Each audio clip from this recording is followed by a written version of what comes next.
All right, talk show host Whoopi Goldberg challenging President Trump to be waterboarded. Watch this. Remember how the gentleman in the White House talked about torture on the campaign trail? What I'd like to say is I would like you to try it. I think people who have actually been tortured, who are saying this is not a good thing, you should listen to them because you have never been tortured, and neither has Dick Cheney.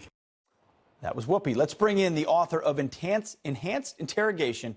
Dr. James Mitchell helped develop the CIA's Enhanced Interrogation program and interrogated 9/11 planner Khalid Sheikh Mohammed.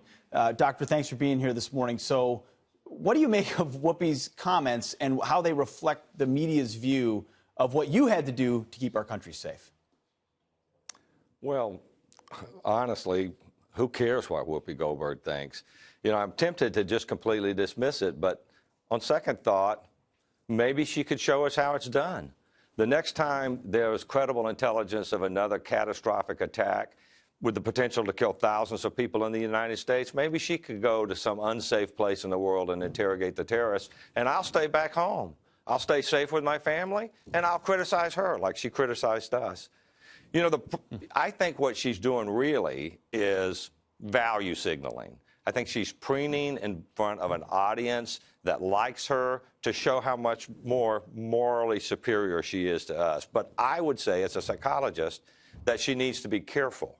And the reason for that is because a strong-willed man like Donald Trump, if he's exposed to the waterboard, he's not going to think like Whoopi Goldberg thinks. He may see its harshness and think, that's exactly what we need. We need to be doing more of that. Remember, when they were trying to decide whether or not waterboarding was legal, I waterboarded an assistant attorney general of the United States.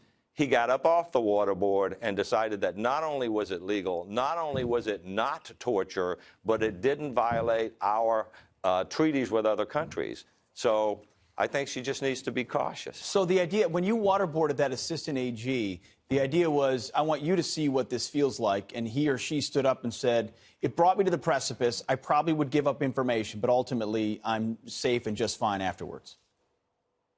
Actually, it was the other way around. He demanded that we waterboarded him so he could decide whether or not it was torture. And in the run-up to doing that, I waterboarded a CIA attorney, a woman, who would not allow us to waterboard the Attorney General, the Assistant Attorney General, until she was waterboarded. And both of them said essentially the same thing. It sucked. I wouldn't want to do it again, but I don't think it's torture. Now, the laws have changed, and that's the other thing that I think your viewers probably should be aware of. This is a tempest in a teapot. The laws have changed. The moral landscape has changed. Waterboarding is off the table now. So fussing and getting hysterical about waterboarding is an irrelevant waste of time. It's simply value signaling. Dr. Mitchell, briefly, could there be a world again where waterboarding isn't off the table? Have we forgotten what our enemies will do to us?